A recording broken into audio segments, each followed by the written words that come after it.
The year is 1923, and the air in Birmingham, Alabama, carries the constant risk of industrial labor. Steel mills run day and night, and coal mines cut deep into the earth beneath the city.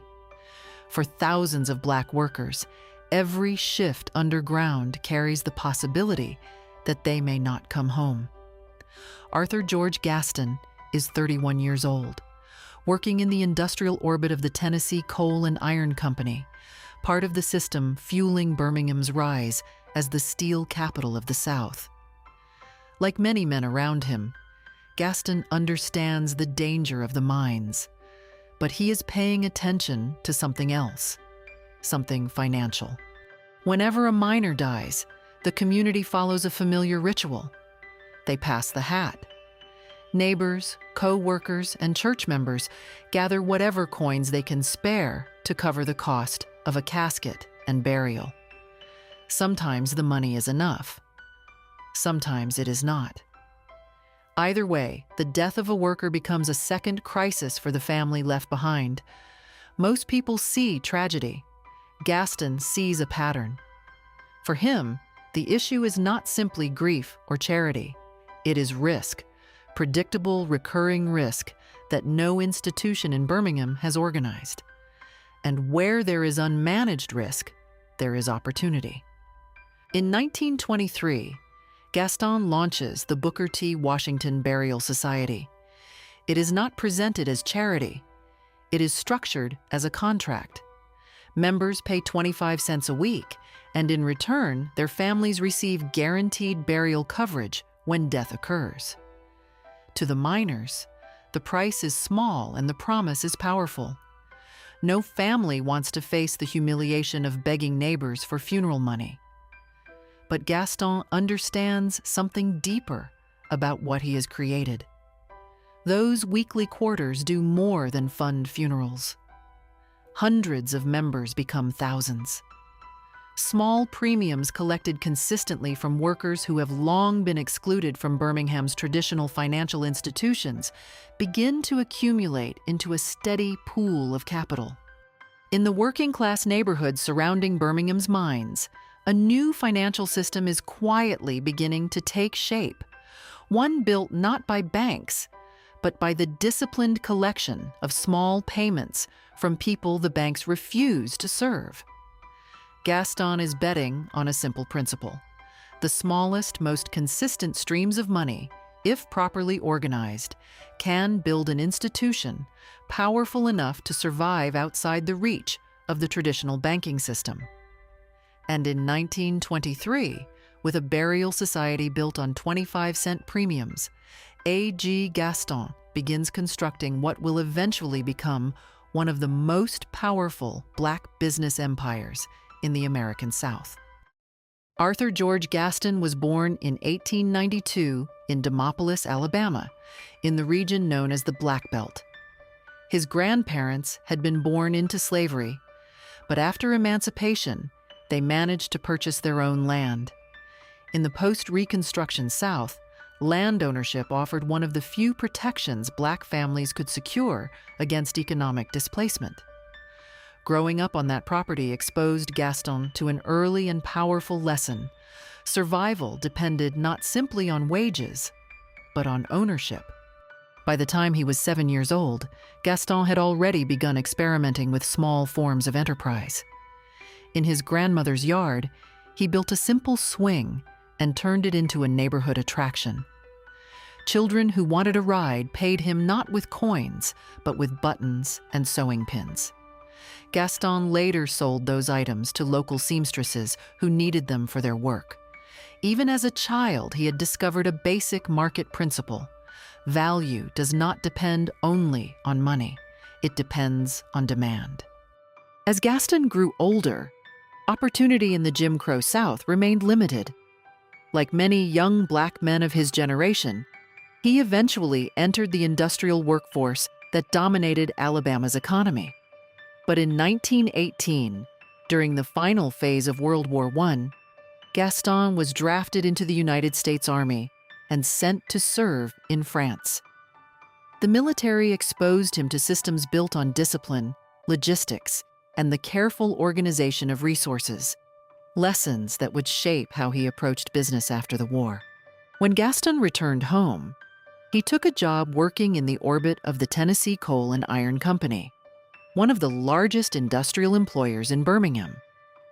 The mines offered steady wages, but Gaston did not treat the job as his only source of income. Instead, he began selling home-prepared lunches to fellow miners during their shifts underground. The margins were small, but the demand was constant. While many workers spent their wages at the company store, Gaston did the opposite. He saved aggressively and watched how money moved through the mining community. The mines became more than a workplace. They became a place to observe how laborers earned, spent, and lost money inside a tightly controlled industrial economy. By the early 1920s, Gaston had accumulated savings and a growing understanding of how money circulated through Birmingham's black working neighborhoods. What he needed now was a system large enough to organize that flow.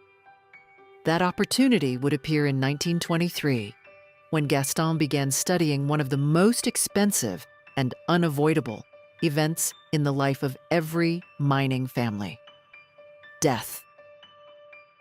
By 1930, A.G. Gaston had begun to notice a flaw in his own system.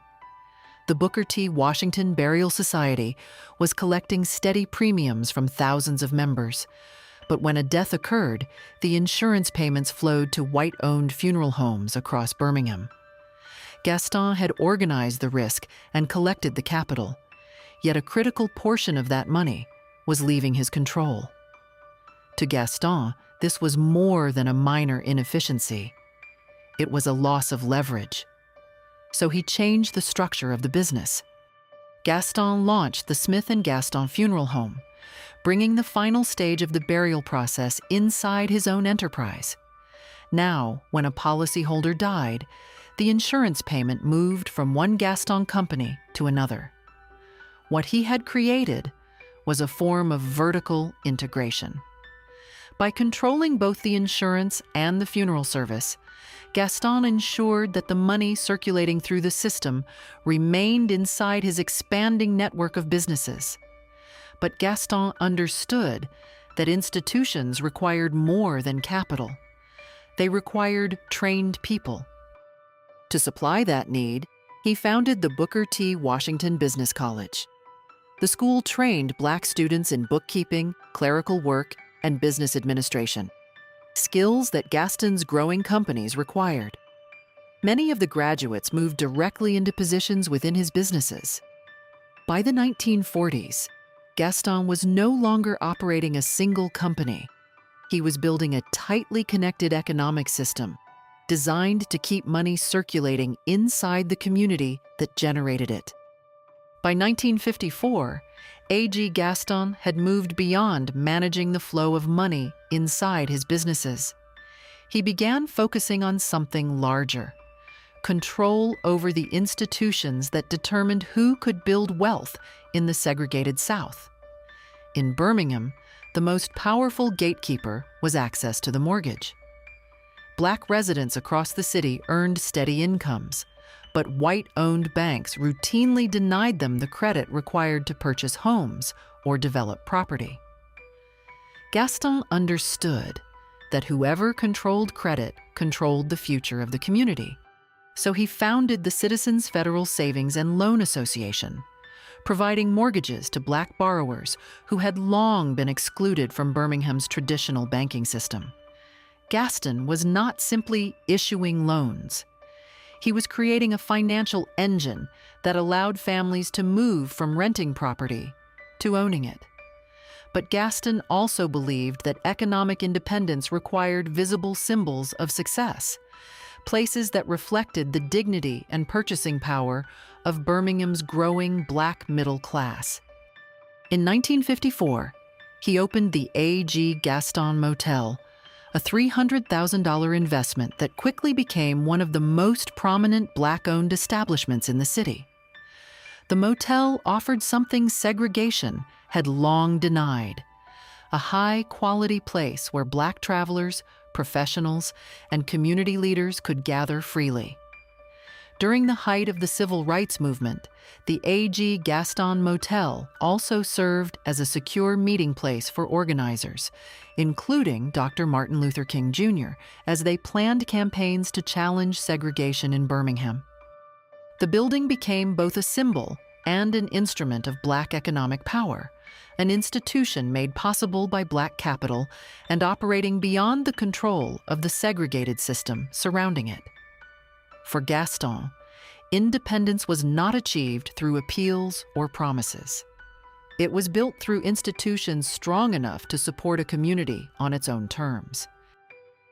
In 1963, as Birmingham became the epicenter of the civil rights movement, city officials attempted to break the protests through mass arrests. Activists were jailed in large numbers, and bail was set deliberately high to drain the movement's resources.